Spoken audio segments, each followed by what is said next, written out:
Chapitre 23. Oracle sur Tyr. Lamentez-vous, navire de Tarsis. Car elle est détruite, plus de maisons, plus d'entrées. C'est du pays de Kittim que la nouvelle leur en est venue. Soyez muets d'effroi, habitants de la côte, que remplissaient les marchands de Sidon, parcourant la mer. À travers les vastes eaux, le blé du Nil, la moisson du fleuve, était pour elle un revenu, elle était le marché des nations. Sois confuse, Sidon. Car ainsi parle la mer, la forteresse de la mer. Je n'ai point eu de douleur, je n'ai point enfanté, je n'ai point nourri de jeunes gens, ni élevé de jeunes filles. Quand les Égyptiens sauront la nouvelle, ils trembleront en apprenant la chute de Tyr. Passez à Tarsis, lamentez-vous, habitants de la côte. Et c'est à votre ville joyeuse? Elle avait une origine antique, et ses pieds la mènent séjourner au loin. Qui a pris cette résolution contre Tyr, la dispensatrice des couronnes, elle dont les marchands étaient des princes, dont les commerçants étaient les plus riches de la terre?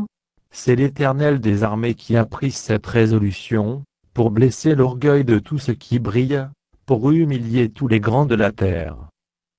Parcours librement ton pays, pareil au Nil, fille de Tarsis. Plus de joug. L'Éternel a étendu sa main sur la mer, il a fait trembler les royaumes, il a ordonné la destruction des forteresses de Canaan. Il a dit: tu ne te livreras plus à la joie, vierge déshonorée, fille de Sidon. Lève-toi, passe au pays de Kittim. Même là, il n'y aura pas de repos pour toi. Vois les Chaldéens, qui n'étaient pas un peuple, ces habitants du désert, pour qui l'Assyrien a fondé un pays, ils élèvent des tours, ils renversent les palais de Tyr, ils les mettent en ruine. Lamentez-vous, navires de Tarsis. Car votre forteresse est détruite. En ce temps-là, Tyr tombera dans l'oubli 70 ans, ce que dure la vie d'un roi. Au bout de 70 ans, il en sera de Tyr comme de la prostituée dont parle la chanson.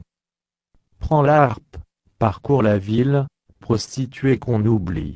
Joue bien, répète tes chants, pour qu'on se souvienne de toi. Au bout de 70 ans, l'Éternel visitera Tyr, et elle retournera à son salaire impur, elle se prostituera à tous les royaumes de la terre, sur la face du monde. Mais son gain et son salaire impur seront consacrés à l'Éternel, ils ne seront ni entassés ni conservés, car son gain fournira pour ceux qui habitent devant l'Éternel, une nourriture abondante et des vêtements magnifiques.